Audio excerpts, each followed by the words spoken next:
దేవాదాయ ధర్మాదాయ శాఖ మంత్రి ఆనం రామనారాయణ రెడ్డి అధ్యక్షతన నేడు సచివాలయంలో కామన్ గుడ్ ఫండ్ కమిటీ సమావేశం జరిగింది. ఈ సమావేశంలో దేవాదాయ శాఖ కార్యదర్శి కన్నబాబు, దేవాదాయ శాఖ కమిషనర్ రామచంద్ర మోహన్, దేవాదాయ శాఖ సలహాదారు సీతారామాంజనేయ ప్రసాద్, చీఫ్ ఇంజనీర్ శేఖర్, స్తప్తతి పరమేశ్వరప్ప, దేవాదాయ శాఖ ఇంజనీరింగ్ అధికారులు, ఇతర ఉన్నతాధికారులు పాల్గొన్నారు. సమావేశంలో కామన్ గుడ్ ఫండ్ ద్వారా చేపడుతున్న ఆలయాల అభివృద్ధి పనులు, ధూపదీప నైవేద్య పథకం, డిడిఎన్ఎస్, రాష్ట్ర వ్యాప్తంగా వచ్చిన కొత్త ప్రతిపాదనలు, గోదావరి పుష్కరాల ఏర్పాట్లు, పెండింగ్ పనుల పురోగతి తదితర అంశాలపై సమగ్రంగా సమీక్షించి పలు కీలక నిర్ణయాలు తీసుకున్నారు.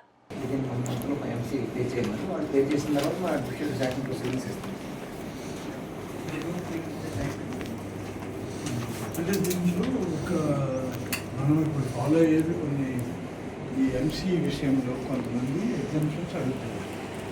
ఎంసీ ఎగ్జామ్షన్ అడిగే దాంట్లో ఏంటంటే ముందు ఎంసీతో ఇస్తున్నాం అడ్మినిస్ట్రేటివ్ శాఖ. ఎంసీ ఎగ్జామ్షన్ అడిగినప్పుడు ఏం చేస్తున్నామంటే అక్కడ దాన్ని ప్రయారిటీస్ని బట్టి ఎగ్జామ్షన్ ఎంతవరకు మనం 30% ఎంసీ ఉంటే ఒకవేళ కొంతమంది 10% ఎగ్జామ్షన్ ఉంటారు, 15% కొంతమంది టోటల్ ఎగ్జామ్షన్స్ ఉన్నాయి.